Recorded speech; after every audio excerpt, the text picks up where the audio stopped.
Welcome to the Website to App Conversion Podcast, where we explore the ins and outs of converting websites into mobile applications and successfully publishing them in the app stores. Today, we're diving into a crucial aspect of app development, testing your app using a separate staging or test version of your website. Many websites maintain a distinct test version, often accessible via a specific URL, like testing.yourwebsite.com. This allows you to trial new features before they go live on your main site. But what if you could utilize that test environment within your app?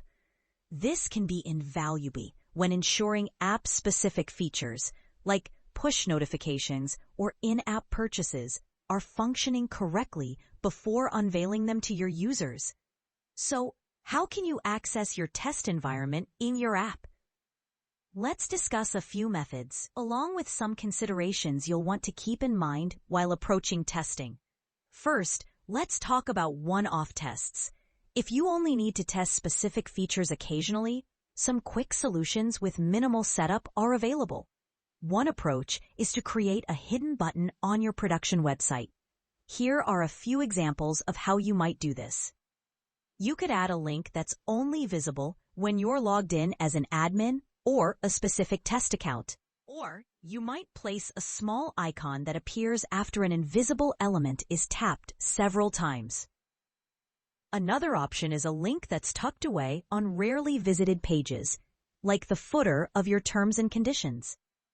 Once you click this hidden link in the app, voila, you're in your test environment. Another method is using the app console. Every app created with webtoapp.design features a built-in console. You can open the developer console, click the Open URL button, and simply enter your test environment's URL.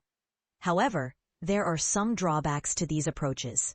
First, adding hidden links or navigating through several steps can become a hassle every time you want to access your test environment. Moreover, some features in your app, like injecting CSS or JavaScript, may be tied to specific URLs, which means if your test environment has a different URL, it might not behave as expected. Also, remember that you won't be able to test changes to your web-to-app design configuration directly. Any adjustments you make to the menu items configured for your app will go live immediately in your production app. For a more robust solution, consider creating a separate test app for your staging URL using web-to-app design. This option provides much greater flexibility and can save you a lot of time if you frequently conduct tests. Here's what a test app can offer. 1. You can download and install your test app separately from the main app, either through TestFlight or via an APK file. Your test app will open your testing environment directly. No secret buttons are required. Plus, you can test and modify settings specifically for the test app in the Web-to-App Design dashboard without impacting your main production app.